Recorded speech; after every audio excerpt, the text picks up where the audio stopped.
सुप्रभात विद्यार्थियों। आज कक्षा 10 पाठ नंबर 8 ऋतुराज जो कवि हैं आपके सामने ऋतुराज। उनकी एक कविता कौन सी है भाई? कन्यादान आपके सिलेबस में लगी हुई है। इससे संबंधित मैं वीडियो आपके सामने लेके आया हूँ। मुझे उम्मीद है कि इस वीडियो को देखने के बाद में विद्यार्थियों आप कवि का अभिप्राय वास्तव में क्या है, इस कविता को लिखने के पीछे क्यों वो इस कविता को लिखना चाहते हैं, क्यों वो बताना चाहते हैं कि वास्तव में कन्यादान क्या है, ये अभिप्राय आप समझ जाएंगे। अगर ये वीडियो आपको पसंद आए विद्यार्थियों तो लाइक कीजिए, शेयर कीजिए, कमेंट कीजिए। देखिए विद्यार्थियों, कन्यादान का मतलब क्या है? कन्या का दान। और देखिए कन्या का दान कब होता है विद्यार्थियों? आपको पता है विवाह के अवसर पर जो विवाह होता है, वो विवाह के अवसर पर क्या होता है भाई?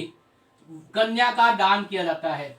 इस कन्यादान कविता के अंदर कवि ये वास्तव में बता रहा है कि ये सबसे ज्यादा प्रामाणिक बात है, या सबसे ज्यादा प्रामाणिक बात कह सकते हैं कि वास्तव में ये कथन एवं प्रामाणिक है कि बेटी के कन्यादान की, विद्यार्थियों बेटी के कन्यादान का सबसे अधिक जो दुख होता है, सबसे अधिक दुख किसको होता है विद्यार्थियों? माँ।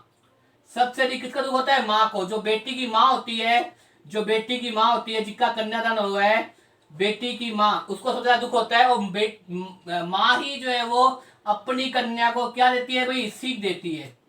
उसी सीख, क्या वो सीख देती है, क्या वो बताती है? वास्तव में वही सब कुछ बताया गया है कन्यादान कविता में। विद्यार्थियों समझिए, कन्यादान का मतलब क्या है? कन्या का दान।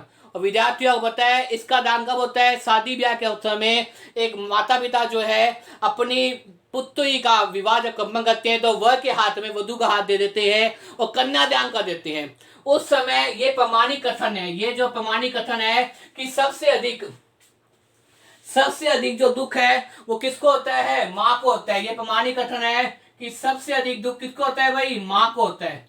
सबसे अधिक दुख किसको होता है? माँ को होता है। और माँ ही वास्तव में क्या देना चाहती है? अपनी बेटी को सीख देना चाहती है। विद्यार्थियों अपनी बेटी को क्या देना चाहती है? सीख देना चाहती है। और जो सीख देना चाहती है, क्या वो सीख देना चाहती है, क्या वो बताना चाहती है, यही वास्तव में क्या बताया गया है? कन्यादान कविता के अंदर बताया गया है।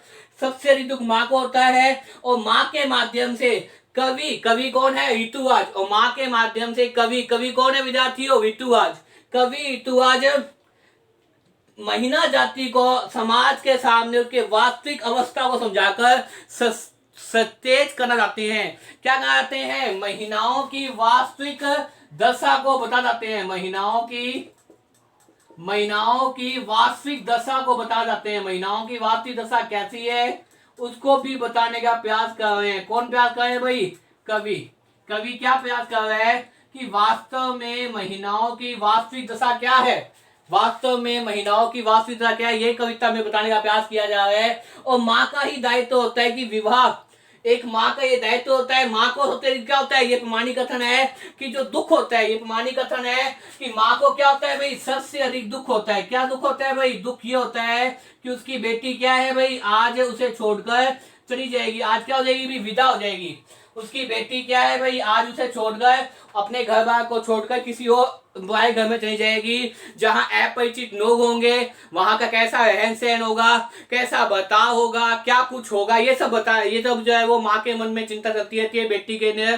क्या मेरी बेटी जो है वो अब दूसरे घर जाकर भी सुखी रहेगी नहीं रहेगी, बेटी जो है वो वहां जाकर भी सुखपूर्वक रहेगी नहीं रहेगी। विद्यार्थियों ये बताने का प्रयास किया है। इसके साथ ही ये बताने का प्रयास किया है कि माँ क्या देती है? अपनी बेटी को देती है, एक सीख देती है। अपनी बेटी को सीख देती है कि तुम्हें उस घर में जाकर क्या कहना है, वैवाहिक जीवन के बारे में। वैवाहिक जो जीवन होता है, एक विवाह जो संबंध होता है, वैवाहिक जीवन के प्रत्येक प्रकार से वैवाहिक जीवन कैसा होता है, प्रत्येक दशा से समझाने का प्रयास करती है। विद्यार्थियों उसी दशा के अंदर वो अपनी बेटी को क्या सीख देती है? वो अपनी बेटी को कहती है कि कभी तो जो है वो कभी तो भोनी भानी मत रखना, दुनियादारी की समझ रखना। अपनी बेटी को कहती है कि जो पति के श्रृंगार मत खो जाना, अपनी बात को भी कहना, उनकी बात भी सुनना है। जो एक साधारण सीख होती है, जो एक माँ क्या देती है विद्यार्थियों? अपनी बेटी को सीख देती है। उसी सीख का नाम, उसी दृष्टिकोण का नाम, उसी को बताने का प्रयास कौन कर रहा है? इस कविता में किया गया, जिसका नाम क्या है? कन्यादान। जो वास्तव में कौन सी कविता है? ऋतुराज की है। तो विद्यार्थियों, मुझे उम्मीद है कि आपको इस वीडियो के माध्यम से समझ में आया होगा कि वास्तव में जो कवि है, कवि कौन है? हितुआज। हितुआज जो है वो अपनी कविता क्या है? कन्यादान। कन्यादान में क्या है? कन्या का दान है। और माँ की सीख है, माँ अपनी बेटी को क्या सीख देती है? कैसे उसे वैवाहिक जीवन जीना है, कैसे उसे विवाह की हर परिस्थिति को निभाना है, विवाह के हर बंधों को निभाना है, कैसे अपनी बात भी रखनी है, दूसरों का मान सम्मान भी करना है, डरना भी नहीं है, अपनी निडर होकर अपनी बात रखनी है, भयभीत नहीं होना है, लेकिन किसी को क्या है? बड़ों का सम्मान करना है, लेकिन किसी का अपमान भी नहीं करना है। ये सब चीजें जो है माँ की जो सीख है, वही वास्तव में विद्यार्थियों कविता का नाम है। इसीलिए कविता का नाम क्या है? कन्यादान है। मुझे उम्मीद है विद्यार्थियों कि इस वीडियो देखने के बाद में आप कन्यादान जो विधा है, जो कविता है, कन्यादान वास्तव में क्या है, कन्यादान क्या है भाई, इसकी कन्यादान की कविता है। इस कविता को आप विद्यार्थियों समझ जाएंगे कि वास्तव में हितुआज अपनी इस कविता के अंदर क्या कहना चाह रहा है, महिलाओं की वास्तविक दशा को बता रहा है, एक माँ की सीख दे रहा है, और माँ को सबसे ज्यादा दुख भी होता है, ये प्रमाणिक कथन है, ये बताने का प्रयास किया है। मुझे उम्मीद है ये वीडियो आपको समझ में आ जाएगी। धन्यवाद।